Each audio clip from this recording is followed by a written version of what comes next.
बिहार के पूर्णिया नित्यानंद नगर प्रखंड अंतर्गत प्रसादपुर गांव में समाज सेवी अघोरी यादव के पुण्यतिथि के मौके पर 9 दिवसीय रामायण गोष्ठी सहराम कथा प्रवचन कार्यक्रम का आयोजन किया गया है, जिसमें अंतर्राष्ट्रीय ख्याति प्राप्त कथावाचिका गौरंगी गौरी के द्वारा कथा वाचन किया जा रहा है। इस 9 दिवसीय राम कथा वाचन समारोह में बड़ी संख्या में लोग शरीक होकर कथा वाचन सुन रहे हैं। संध्या करीब 4 बजे से रात्रि 9 बजे तक ये आयोजन प्रतिदिन हो रहा है, जो 18 जनवरी को समाप्त होगा। इसकी शुरुआत 10 जनवरी 2024 से की गई थी। अपने कथा वाचन के दरमियान गौरंगी गौरी बहुत ही सरलता पूर्वक भगवान राम के जीवन का वर्णन कर रही हैं, जिससे श्रोताओं को अपने जीवन में भगवान राम के आदर्शों को उतारने में बल मिल रहा है। ये आयोजन समाज सेवी मनोज कुमार यादव और पंकज बिहारी के द्वारा किया गया है। पंकज बिहारी ने कहा कि समाज में सकारात्मक ऊर्जा को भरने के लिए ऐसे आयोजन का होना बहुत ही ज़रूरी है। इससे समाज के लोग न केवल एक मंच पर सौहार्दपूर्वक आते हैं, बल्कि अपने जीवन को भी सुधारते हैं। इसलिए उनसे जितना बन पड़ेगा आने वाले दिनों में भी अवश्य ही करेंगे। वहीं गौरंगी गौरी ने कहा कि हमें अपनी ज़िंदगी मर्यादा पुरुषोत्तम भगवान श्री राम की तरह जीनी चाहिए, ताकि आने वाली पीढ़ी भी उससे प्रेरणा ले सके। उसका एक उपाय है, अगर भगवान से प्रेम करना चाहते हैं, आप सोचते हैं कि हमें भी भगवान से प्रेम हो जाए, हमें भी भगवान से लगाव हो जाए, हमें भी भगवान की अनुभूति हो, अनुभव हो, वो एहसास, वो फीलिंग्स आए हमें भी भगवान के प्रति। उसका सिर्फ एक उपाय है कि भगवान को कभी भगवान मान करके पूजा न करना, भगवान को कभी भी भगवान मत मानो।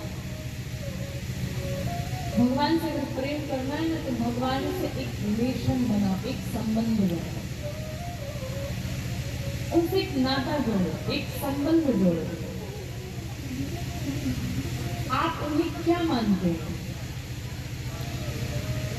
कोई अपने भाई का संबंध रखते, भाई मेरा भाई नहीं है तो चलो मैंने ठाकुर जी को ही अपना भाई मान लिया।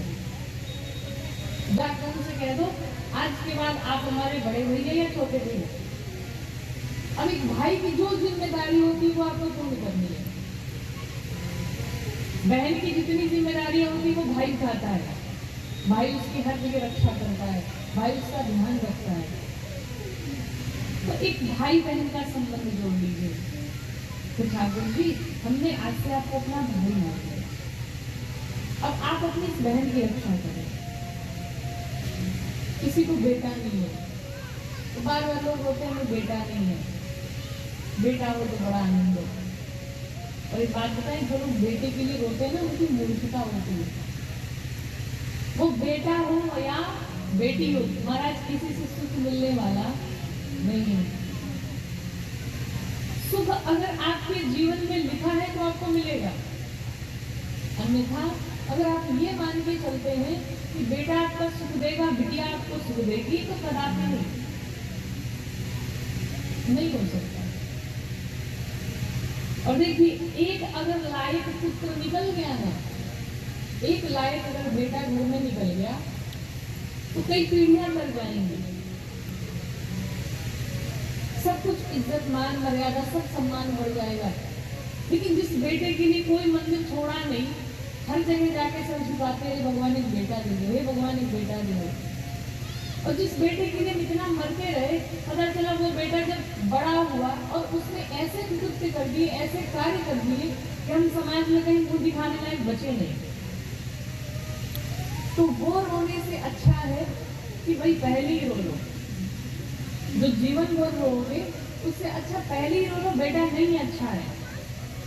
आपको शायद बात बुरी लगेगी हमारी, लेकिन कहते हैं कि अगर किसी को कोई संतान न हो, बेटा बेटी कुछ ना हो, तो आप समझिए कि दुनिया के सबसे बड़े सौभाग्यशाली व्यक्ति हैं।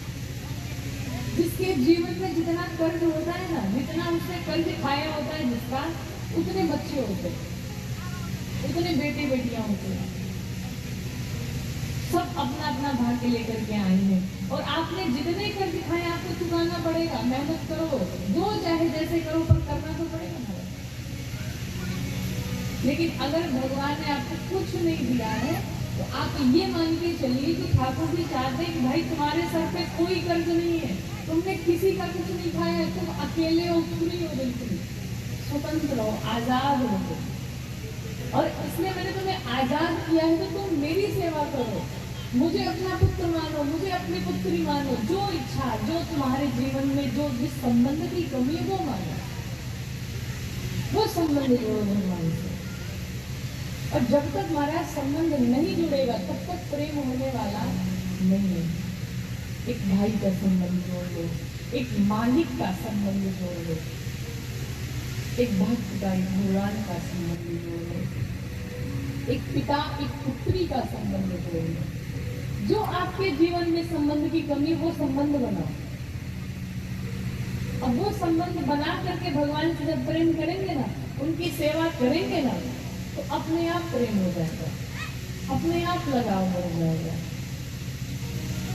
कई बार लोग घर में लड्डू गोपाल जी रखते हैं ना, किसने किसने रखा है?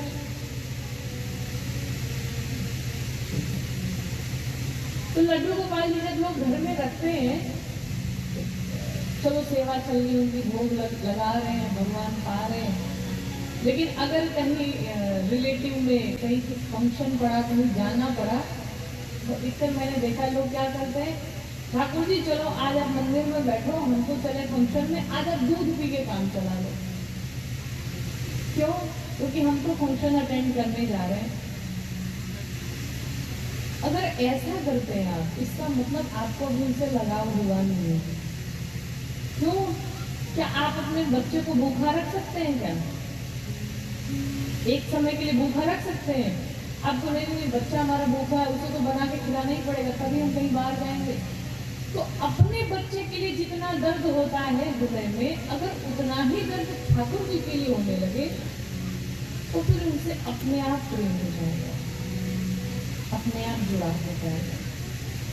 लेकिन हम ऐसा नहीं करते हैं। हम तो भगवान को एक देखा देखी भी कह लें, उन्होंने ला करके रखा है लड्डू गोपाल जी को, तो हम भी रखेंगे, चलो रख लिया, लेकिन सेवा भी तो करनी होगी। ठंड का टाइम है, अपने मार्केट जाते हैं, बढ़िया बढ़िया शॉल लाते हैं, बढ़िया बढ़िया स्वेटर लाते हैं, बढ़िया बढ़िया मुफलर पहनते हैं। कभी सोचा है कि हमारे ठाकुर जी को भी ठंडी लग रही होगी, उनके लिए भी कुछ वुलन कपड़े ले चले, उन्हें भी पहनाए? कभी सोचा है? कभी मन में आया है? नहीं, उनको तो ऐसे ही छोड़ दो, उन्हें ठंडी थोड़ी लगी। क्यों? वो तो पत्थर के हैं, उन्हें कहाँ ठंडी लगने वाली है। अपने बच्चों के लिए नई नई चीजें जब आती है ना मार्केट में, आज ये चीज आई है, चलो ले लेते हैं इसे, चलो बच्चे को लेके पहनाएंगे, कहीं फंक्शन में जाएंगे तो पहनाएंगे, मेरा बेटा बड़ा प्यारा लगेगा, मेरी बिटिया बड़ी सुंदर लगेगी। तो भी ठाकुर जी के लिए ऐसा भाव आया, हमारे ठाकुर जी ये पहनाएंगे तो बड़े सुंदर लगेंगे, आज उनका श्रृंगार करेंगे तो बड़े प्यारे लगेंगे।